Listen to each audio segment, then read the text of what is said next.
I take refuge in the Buddha, the pure, bright mind of awareness. I take refuge in the Dharma, teaching that show us the way. I take refuge in the Sangha, friends and guides along the path.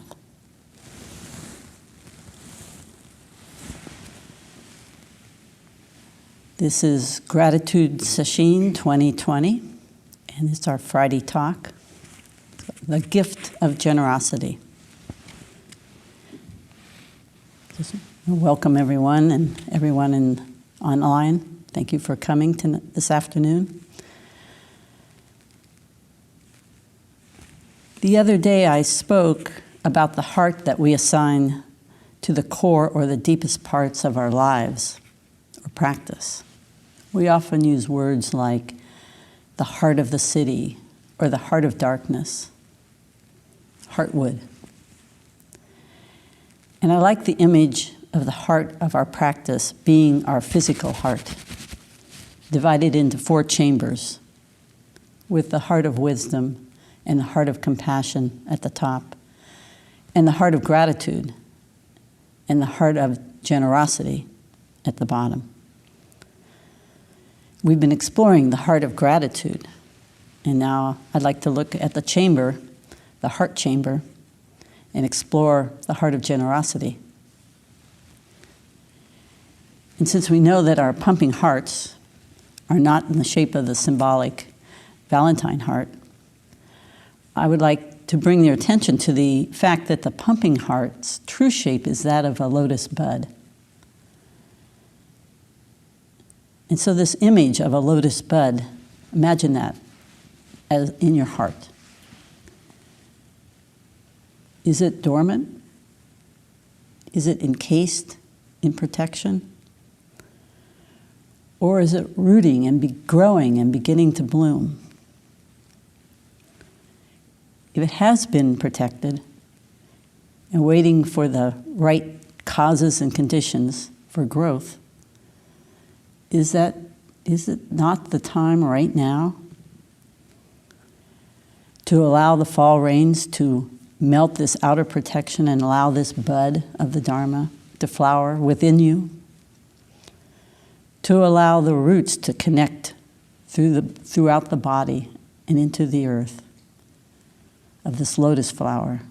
And then this lotus bud, in the form of the heart, can open. As it says in the chant that we've been chanting in the evening, Tori Zenji's, if we awaken to ourselves this deep, pure faith, offering humble words and taking sincere refuge in the Buddha, then with every thought there will bloom a lotus flower, each a Buddha. So imagine that lotus bud as your heart. And you'll carry it with you always. And that lotus bud blooms. Wherever it blooms, there will be a Buddha. You. But in order to allow this heart lotus to bloom, we need to look a little closer at generosity. Read a couple passages about generosity. Generosity first. This is from Thanissaro Bhikkhu, who's a Thai forest monk and has done a lot of translation of the Pali Canon and practiced for many decades. He was talking about being an interpreter for a person who was giving a retreat who came from Burma, I believe. And he said that he wondered why Americans were so grim when they were meditating. They were like, So he attributed this grimness to the fact that most people here in the West come to Buddhist meditation without any preparation in Buddhist training. They've had no experience in being generous in line with the Buddhist teachings on giving, or experience in developing virtue in line with Buddhist precepts.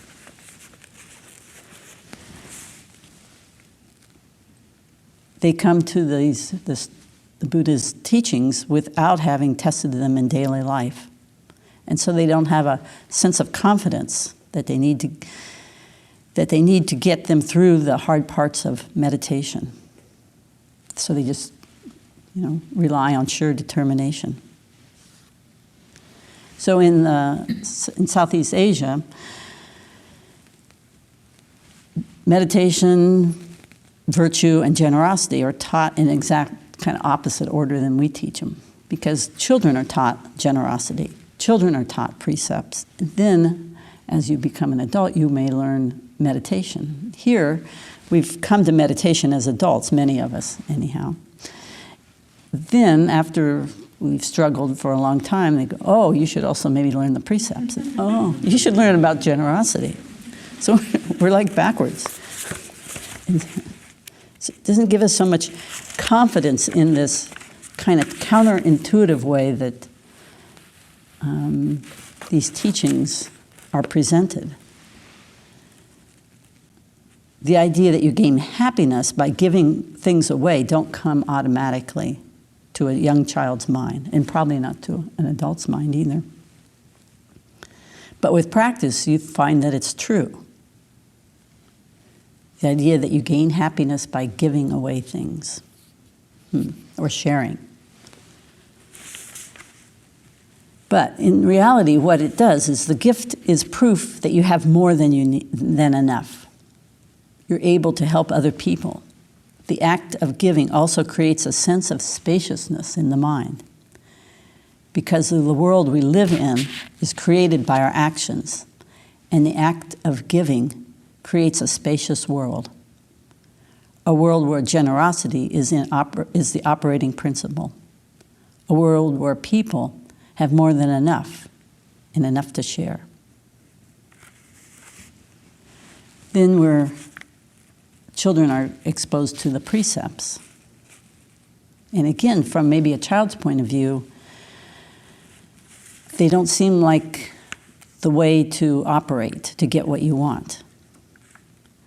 So perhaps when you want to take something, you want something that isn't yours, or when you want to cover up some kind of an embarrassment or a mistake that you made so you don't get criticized. But then you realize if you're taught the precepts and you're taught not to steal, but respect the things of others, and not to lie, but to speak the truth, with practice you learn that is a way to navigate amongst your family and amongst friends, and it creates more happiness and no remorse. So then by the time you come to meditation, you've already seen that the Buddha's teachings they are true. They work for you. And so then meditation might be a little more, you may have more faith in the teachings of meditation.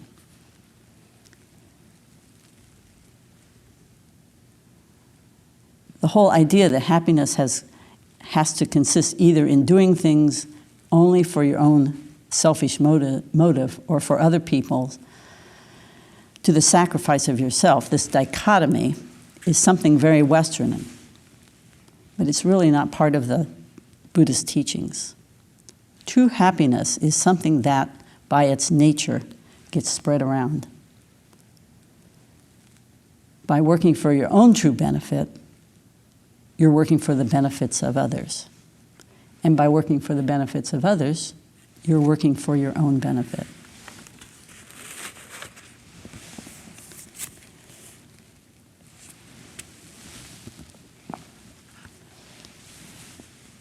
So it's not like we haven't ever learned about generosity and sharing. We just may not have realized that it's such an important part of our spiritual practice. It's essential. It's foundational for progress on the way. So you might just think for a moment a time when you really felt good about giving something to someone or sharing something. Did you give just the right gift to someone? Did you remember someone on a day that is important to them? Perhaps you held your tongue or didn't give an opinion at a certain pivotal moment, and it allowed peace instead of being right. These are all forms of generosity. Can you remember how you learned to share and give? Who taught you those first lessons? Why was it important to share or give? To get along, to be part of the group, for harmony? Or was there just something intrinsically happy about sharing? If our inner critic doesn't step in, the feeling of giving is pure happiness. Generosity, the feeling that supports true giving, temporarily releases us from the pain of separation caused by selfishness or constant self-centered views.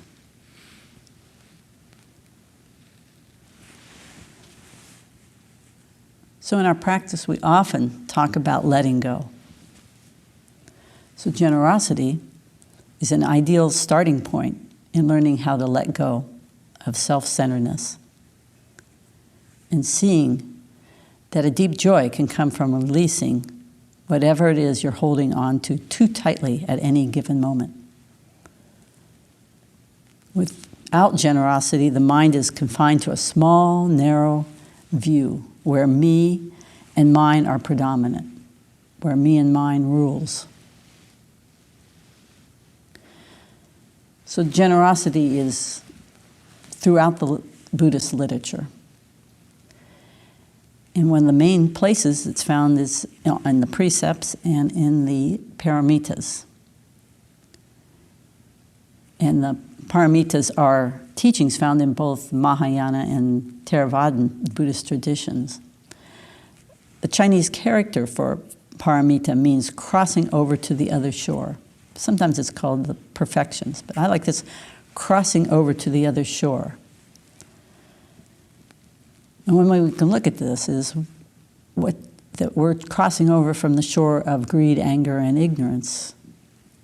We wish to cross over to the shore of well-being and liberation and freedom. And we make that journey through the practice of the paramitas, which can be a part of our daily practice, along with our daily zazen. So the first one is generosity or dana. The other ones are ethical living, patience, diligence, meditative concentration, and wisdom. Pretty familiar, but very worth investigating, each one of those.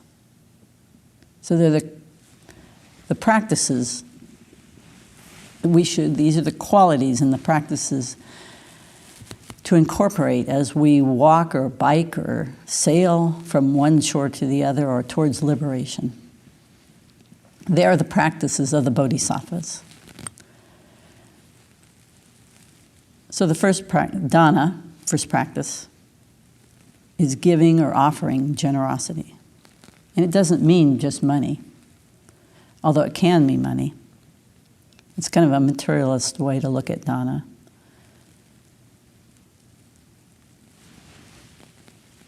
So there's many ways to give and many ways to be generous. But this is an interesting little story about how dana was viewed in the Buddhist times. It's well known that dana lies at the beginning of the Buddhist practice. It quite literally has kept the Dharma alive over the past 2,500 years. If it wasn't for the Indian tradition of giving to mendicants, the Buddha would have never had the opportunity to explore and find the path of awakening. The monastic Sangha wouldn't have had the time and opportunity to follow his way. And dana is the first teaching in the graduated discourse, the list of topics the Buddha used to lead listeners step by step to an appreciation of the Four Noble Truths. And often from there to the first taste of awakening. So in starting the basic principles of karma, he would begin with this statement: there is what is given. There is what is given. And that sounds kind of odd. I don't know what that means. There is what is given. So he's making this statement. It's not an obvious truth or a general platitude, but actually the idea of giving was pretty controversial at the time of the Buddha. Because for centuries, the Brahmins of India had extolled the virtues of giving, as long as the gifts were given to them. They were obligatory. People of other castes, if they didn't concede to the Brahmins' demand for gifts, were neglecting the most essential social duties. And so, of course, you could imagine that brought a certain amount of backlash when people were able to gather and think about this on their own. And there were several contemplative movements called samanas during Buddhist times. And they kind of counter-claimed this assertion that there is virtue to giving. He said there were two camps, two arguments. And one claimed that there's no virtue because there's no afterlife. A person was nothing more than physical elements that, after death, returned to their respective spheres. That was it. Giving thus provided no long-term results. And then the other camp stated that there was no such thing as giving, for everything in the universe has been determined by fate. If a donor gives something to another person, it's not really a gift, for the donor had no choice or free will in the matter. Fate was simply working itself out. So maybe you fall into one of those camps. So when the Buddha, in his introduction to teaching on karma, said,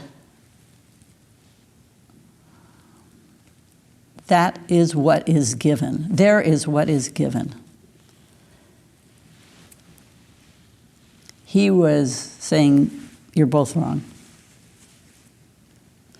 He said, he took the principle of freedom one step further. The Buddha's teaching says that it does give results, both now and in the future. And it's the result of the donor's free choice. So do you feel you have free choice when you're giving? But then the Buddha took it one more step further, and he said that it should be given wherever the complete freedom, wherever the mind feels inspired.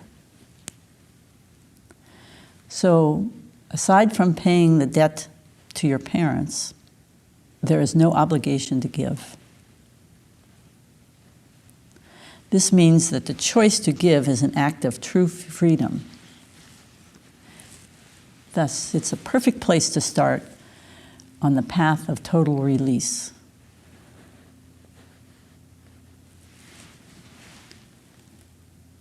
No obligation. You should give where you feel where you want to give, where the mind feels inspired.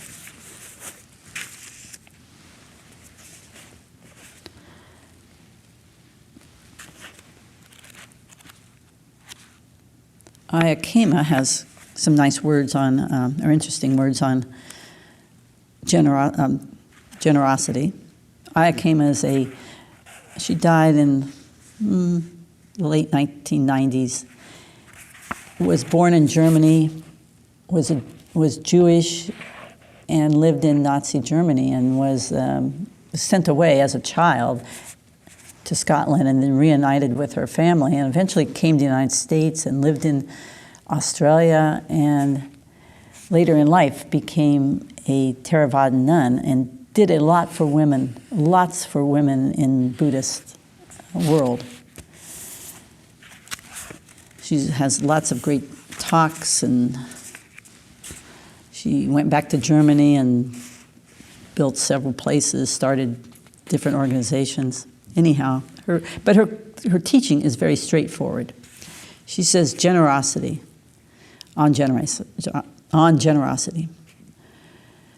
The spiritual qualities we need to cultivate start with generosity. The one at the top of the list, she's looking at the list of the paramitas, is the one that opens the door. It doesn't mean that the others are less important, but unless the first one has been cultivated, that particular pathway has not opened up yet. We have to open a path somewhere, and it's this first step, or the first quality, that gives us our start. So open the door of generosity. The Buddha talked about 3 kinds of generosity. The beggarly type, the friendly type, and the princely or kingly kind. The beggarly kind of generosity is when one gives away what one doesn't want anyhow. So, I'm giving my stuff to Goodwill. Things that are cluttering up your house, you want to tidy up. Giving away those things are better than nothing, but it isn't very generous because one is not diminishing one's own wants and attachments in any way. The friendly kind of generosity occurs when we share what we have. We share it with many people who come into our orbit. Maybe organizations, maybe people. We give away evenly, keeping some for ourselves and giving away some. And the princely kind is when we give away more than we keep. She says, pretty rare, huh? Most people don't do that. But giving needs to have the right motivation behind it. If one gives in order to get whatever one is after, merit, appreciation, or gratitude, it doesn't work. It's a contradiction in terms. One doesn't give in order to get. Well, sometimes that happens, but it's not like the same meaning that she's talking about. That's when we talked about quid pro quo, that's like, I'm going to give you this and you're going to give me in return something. That's negotiated ahead of time, but this isn't the same kind of, this kind of giving is different. One doesn't give in order to get. You don't. So we're not giving to get something. One gives in order to give, to have the opportunity to give. Only when one investigates this and inquires into it does one see that quite clearly. If one gives in order to give, one is certain to get, namely happiness, satisfaction, peace of mind, contentment. One may give more. One may give because one feels that others. One may give because one feels that others need to share in one's own wealth and prosperity. One may give because there's compassion in your heart. The Buddha gave out of compassion.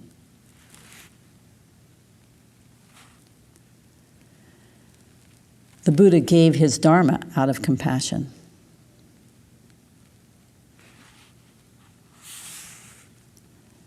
That way of giving has gain in it in an interesting way. The more one gives out of compassion, the more compassion one necessarily has to have. It's obvious and logical.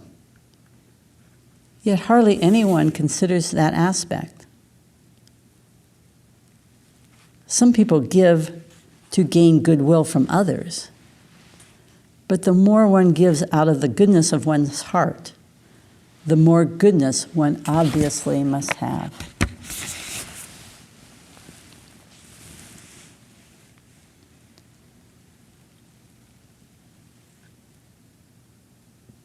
So how much goodness do you have in your heart?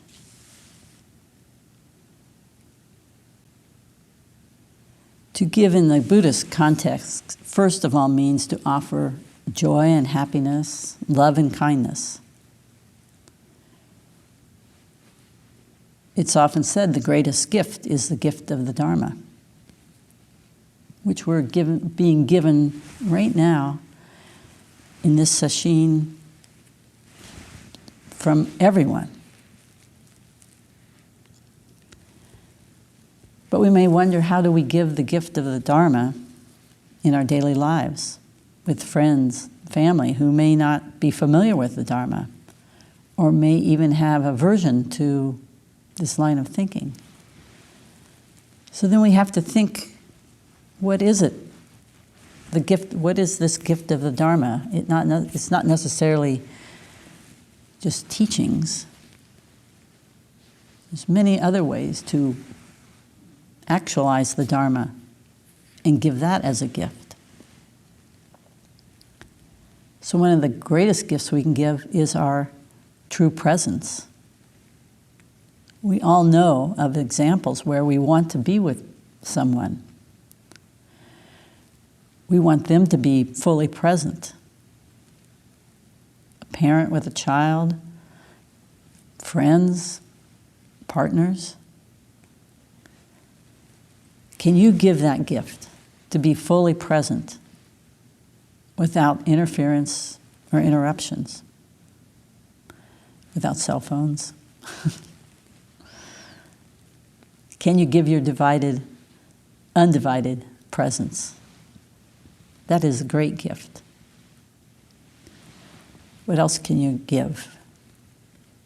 You can give our ability to listen deeply, not to be shocked or dismayed or upset by what we hear, to be able to bear witness. We can give stability. We practice developing a stable mind during Sesshin.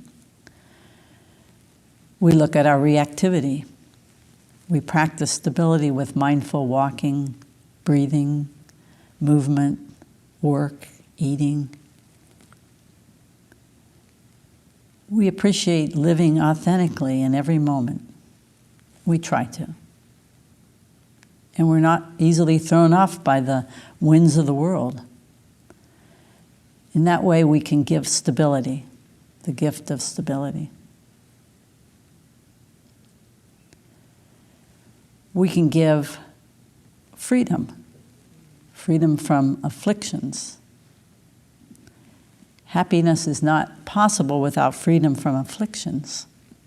These afflictions being difficult emotions such as craving and anger, jealousy and fear, misguided perceptions. As we practice returning to the present moment, we can touch into this wonder of life in this very moment, being satisfied with what is wonderfully offered. As we loosen our ties and explore the poisons of anger and greed, then we can be a person of less affliction. And we can give that gift to our friends and family.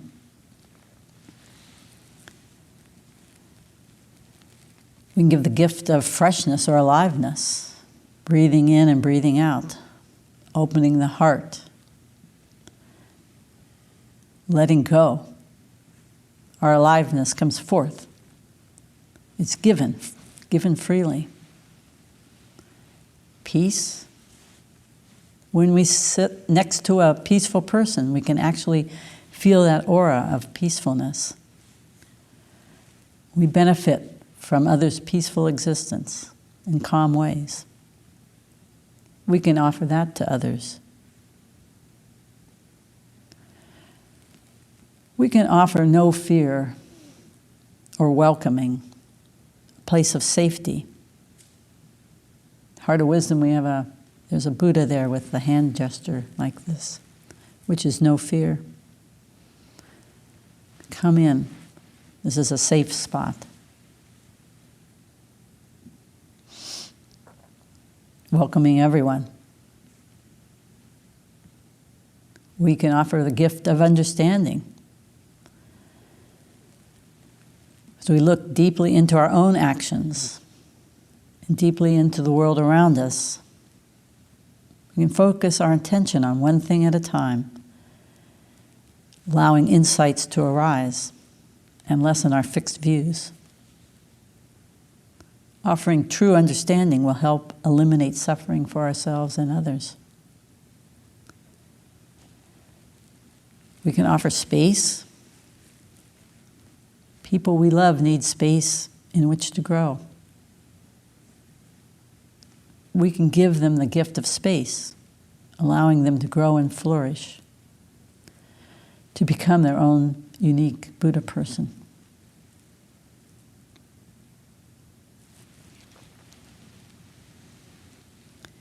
We can offer wisdom,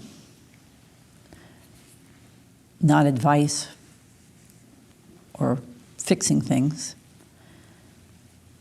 But in the Buddhist teaching, the highest form of generosity is to give your wisdom, both in words and your behavior.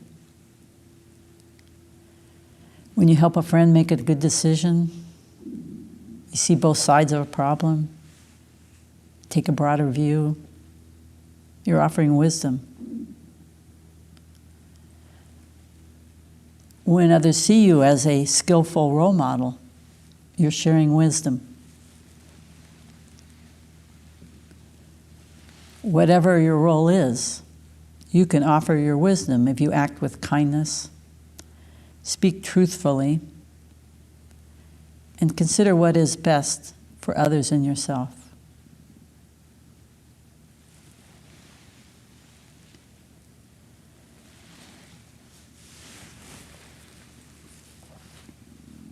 You can offer attention and respect.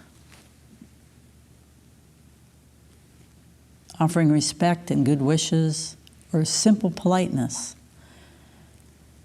is a gift. A way to practice this is offering respectful attention to everyone you meet or talk to. Take the other person's point of view. Let other people have an important role.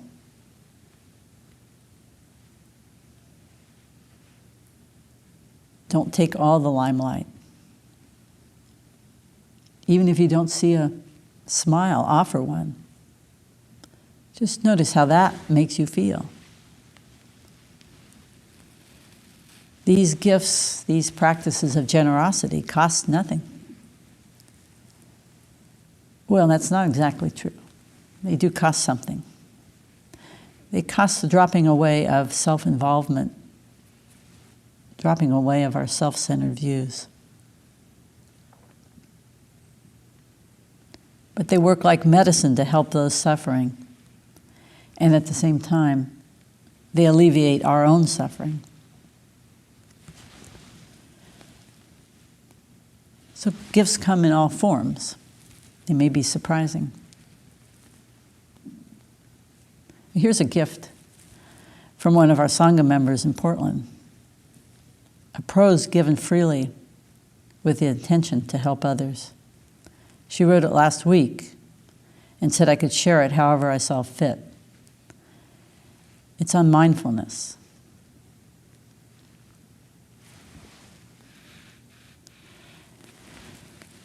I was halfway through eating a dish of ice cream when I realized I was not really eating ice cream. Well, my body was going through the motions of eating, but my mind was worrying about catching coronavirus and dying alone in a hospital. I missed out on the first half of a delicious treat. My oncologist told me women with my stage of cancer have an average lifespan of 3 years. How will I live my life? Will I be there while I'm typing? Will I be there while I go for walks or talk to my partner or watch the squirrel outside the window? Will I be here while I eat ice cream? I noticed things started to shift since my diagnosis 2 months ago. One change is a large presence of gentleness. Maybe it's the side effects of chemo drugs, but I just don't have the same energy for self-criticism when I forget to practice. If my mind tenses up and fixates on fear, that's okay. I pause and give myself love and come back. Here is life. Here is life. Here is life. This is it. The second half of the ice cream was sweet and cool on my tongue.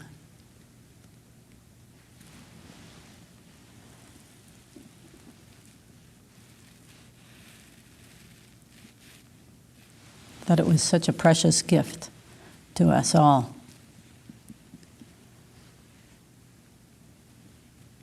I wanted to share it.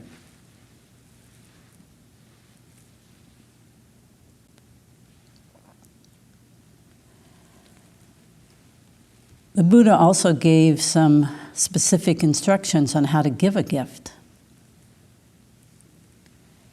And how is a person of integrity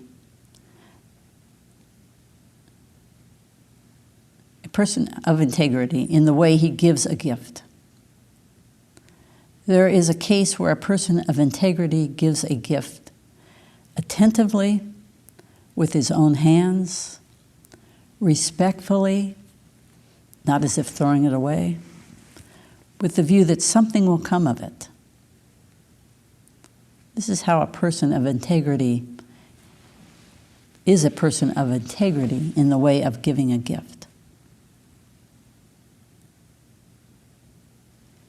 If you accept this advice, then the way the gift is given may be just as important as the gift itself. Giving in person, with your own hands, brings meaning to the word connection. Giving with an understanding that something of value is happening, and that good actions bring good results, enriches the experience for both parties.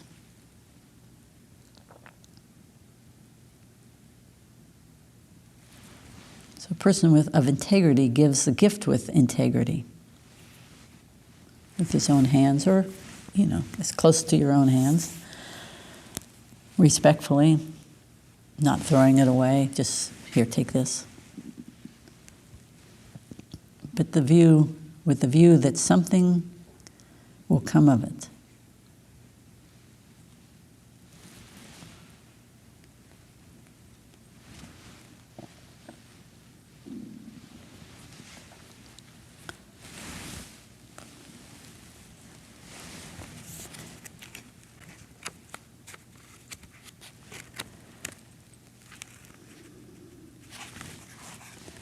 It's often said that the greatest gift is the gift of the Dharma.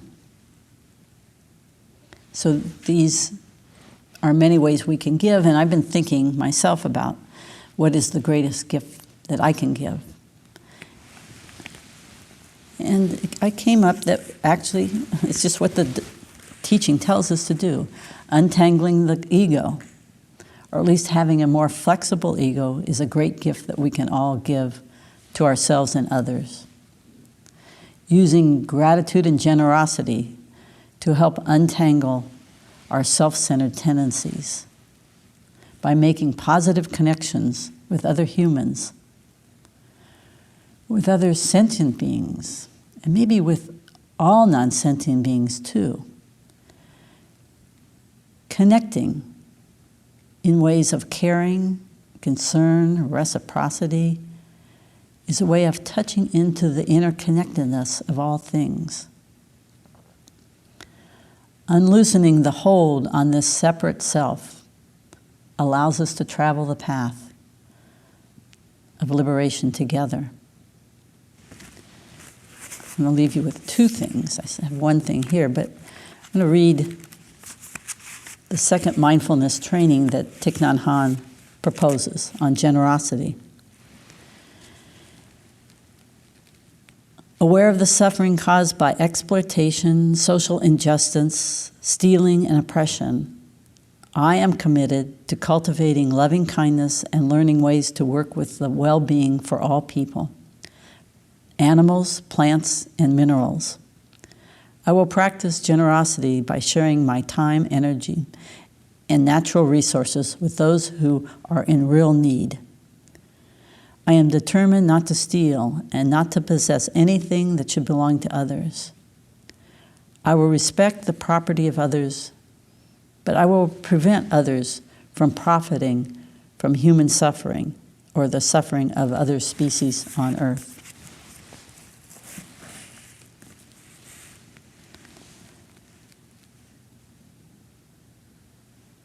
A way to practice generosity. I'm leaving you with these last words that the Buddha, not my last words, not the last words of the Buddha, but I think they're very provocative. This is a very provocative statement.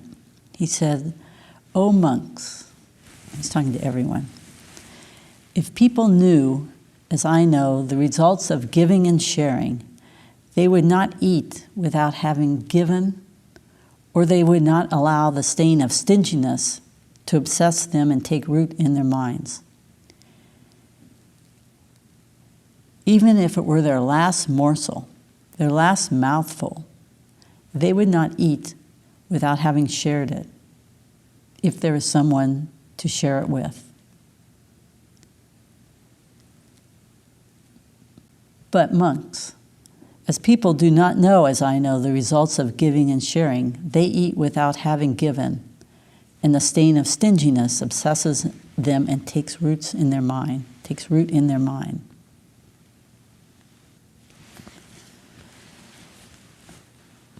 O monks, if people knew as I knew the result of giving and sharing, they would not eat without having given, nor would they allow the stain or stinginess to obsess them and take root in their minds." We could look at that as literally as food, and that's profound in itself. But we could also look at this as a quote, as the food of the Dharma, the nourishment that you get from the practice.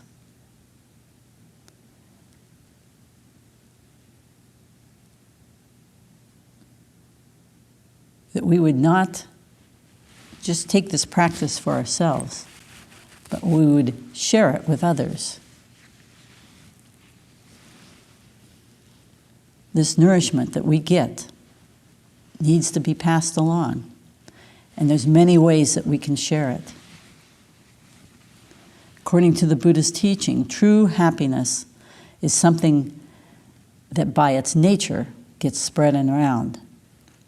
By its nature needs to be spread. So please continue to explore this heart of generosity and spread the happiness of the Dharma through the wonderful gifts, the gifts the gift of the Dharma and the gift of generosity. Thank you.